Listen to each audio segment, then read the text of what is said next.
Ark Royal. ये कोई साधारण जहाज नहीं था। ये समुद्र का एक लीजेंड था, एक विशालकाय जहाज जो इतिहास में रचा बसा। आर्क रॉयल एक एयरक्राफ्ट कैरियर था, वॉरपोतों की एक नई ब्रीड। उसने दूसरे वर्ल्ड युद्ध में महत्वपूर्ण भूमिका निभाई। उसकी कहानी है करजी हमलों की, भयंकर लड़ाइयों की और आखिरकार फोर्ट सीडान की। ये है आर्क रॉयल की कहानी, उसकी साधारण शुरुआत से लेकर उसके दुखद अंत तक। आर्क रॉयल की कहानी शुरू होती है 1930 के दशक में। युद्ध की छाया मंडरा रही थी। ब्रिटिश एडमिरल्टी ने नाजी जर्मनी से बढ़ते खतरे को पहचाना। वे जानते थे कि उन्हें अपने बेड़े को आधुनिक बनाने की जरूरत है। नौसैनिक युद्ध में एयरक्राफ्ट कैरियर तेजी से महत्वपूर्ण होते जा रहे थे। आर्क रॉयल के निर्माण का ठेका इंग्लैंड के बर्कनहेड में एक जहाज निर्माण करने वाली फर्म कैमल लेड को दिया गया। 1934 में जहाज पर काम शुरू हुआ। ये प्रोजेक्ट एक बहुत बड़ा काम था। आर्क रॉयल उस समय ब्रिटेन में बनाया गया अब तक का सबसे बड़ा वॉरपोत था। इसका निर्माण ब्रिटिश इंजीनियरिंग कौशल का प्रमाण था। आर्क रॉयल को युद्ध के एक पावरशाली और बहुमुखी हथियार के रूप में डिजाइन किया गया था। वो फाइटर्स, बॉम्बर्स और टारपीडो प्लेन सहित बड़ी संख्या में विमान ले जा सकता था। जहाज रडार और उन्नत फायर कंट्रोल सिस्टम सहित नवीनतम तकनीक से भी लैस था। आर्क रॉयल को 1937 में लॉन्च किया गया था। उसका नामकरण एडमिरल्टी के पहले लॉर्ड की पत्नी लेडी मॉड होरे ने किया था। आर्क रॉयल इंजीनियरिंग का एक अद्भुत नमूना था। इसमें कई नए डिजाइन फीचर्स को शामिल किया गया था। इसके डिजाइन के सबसे उल्लेखनीय पहलुओं में से एक इसका बख्तरबंद फ्लाइट डेक था। यह नौसैनिक उड्डयन में एक क्रांतिकारी अवधारणा थी। उस समय के अधिकांश एयरक्राफ्ट कैरियर में लकड़ी के फ्लाइट डेक थे। ये हमले की चपेट में थे। हालांकि आर्क रॉयल का बख्तरबंद डेक बम के हमलों का सामना कर सकता था। इसने विमान को लॉन्च करने और उतारने के लिए इसे और अधिक लचीला मंच बनाया। कवच ने नीचे हैंगर डेक को भी सुरक्षा प्रदान की। आर्क रॉयल के डिजाइन की एक और महत्वपूर्ण विशेषता इसका संलग्न हैंगर था। यह पहले के कैरियर से एक महत्वपूर्ण प्रस्थान था। आर्क रॉयल के संलग्न हैंगर ने अपने विमान के लिए अधिक सुरक्षा प्रदान की। इसने उन्हें तत्वों और दुश्मन की आग से बचाया। हैंगर एक अत्याधुनिक आग दमन प्रणाली से भी लैस था। आर्क रॉयल में 2 द्वीपीय अधिरचनाएं थीं। ये फ्लाइट डेक के स्टारबोर्ड तरफ स्थित थे। फायरे के द्वीप में पुल, जहाज का नियंत्रण केंद्र था। पिछाड़ी द्वीप में जहाज का फनल और अन्य आवश्यक प्रणालियां थीं। फ्लाइट डेक के एक तरफ द्वीपों का स्थान एक और इनोवेटिव विशेषता थी। इसने उड़ान भरने और उतरने वाले प्लेनियों के लिए एक स्पष्ट रास्ता प्रदान किया। आर्क रॉयल के पतवार को पानी से भरे डिब्बों की एक श्रृंखला में विभाजित किया गया था। आर्क रॉयल एक पावरशाली वॉरपोत था। उसने एक दुर्जेय पंच पैक किया। उसका प्राथमिक हथियार उसका विमान था। वह 72 प्लानियों तक ले जा सकता था। वास्तविक संख्या ले जाए गए विमान के प्रकारों के आधार पर भिन्न होती है। आर्क रॉयल के एयर ग्रुप में आमतौर पर लड़ाकू प्लानियों, हमलावरों और टारपीडो हमलावरों का मिश्रण शामिल होता था। लड़ाकू विमान दुश्मन के हवाई हमलों से वाहक की रक्षा के लिए जिम्मेदार थे। उनका उपयोग हमलावरों और टारपीडो हमलावरों को उनके मिशन पर ले जाने के लिए भी किया जाता था। हमलावरों को दुश्मन के जहाजों और जमीनी ठिकानों पर हमला करने का काम सौंपा गया था। टारपीडो हमलावरों का इस्तेमाल दुश्मन के जहाजों पर टारपीडो से हमला करने के लिए किया जाता था। अपने विमान के अलावा आर्क रॉयल विभिन्न प्रकार की एंटी एयरक्राफ्ट तोपों से भी लैस था। इन तोपों का इस्तेमाल हवाई हमलों से वाहक की रक्षा के लिए किया जाता था। जहाज के मुख्य विमान भेदी आयुध में 16 4.5 इंच की तोपें शामिल थीं। इन्हें 8 जुड़वां बुर्जों में रखा गया था। आर्क रॉयल में कई छोटे कैलिबर की एंटी एयरक्राफ्ट तोपें भी थीं। इनमें 40 मिमी बोफोर्स तोपें और 20 मिमी ऑर्लिकॉन तोपें शामिल थीं। मेडिटेरेनियन माइलस्टॉर्म आग से आर्क रॉयल का बैप्टिज्म। जब सितंबर 1929 में दूसरा वर्ल्ड युद्ध छिड़ा तो आर्क रॉयल को तुरंत कार्रवाई में लगा दिया गया। उसका पहला मिशन अटलांटिक में जर्मन वॉरपोतों का शिकार करना था। यह उसकी वॉरकालीन सेवा की शुरुआत थी।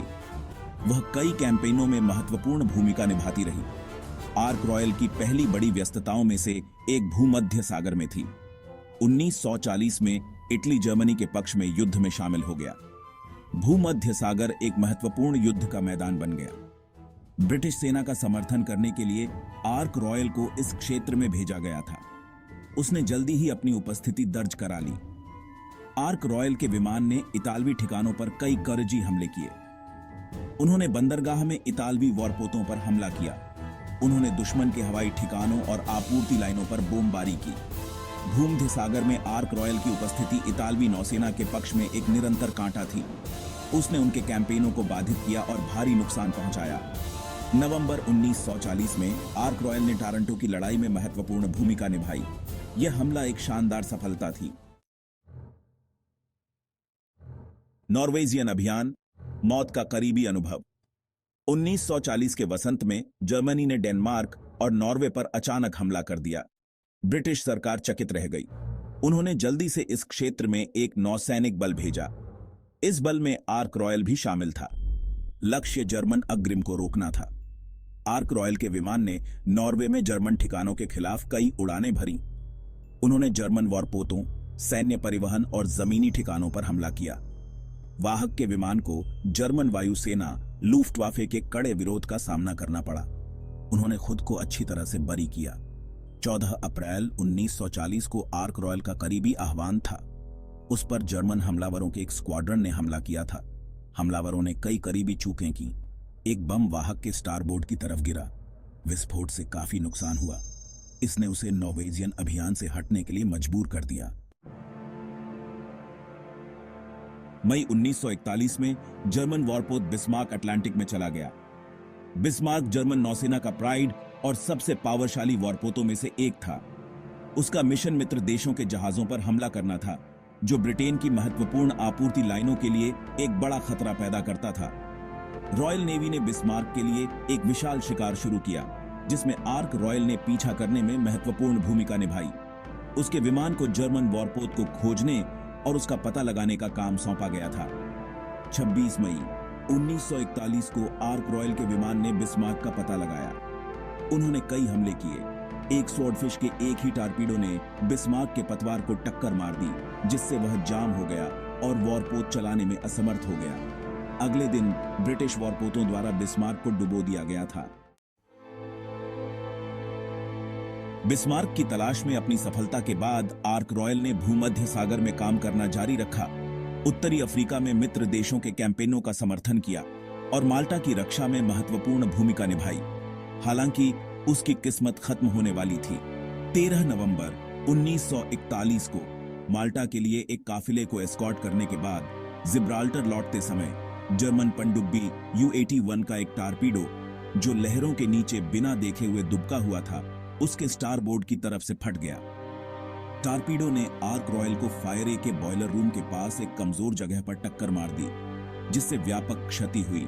वाहक की विद्युत शक्ति खत्म हो गई और एक भीषण आग लग गई।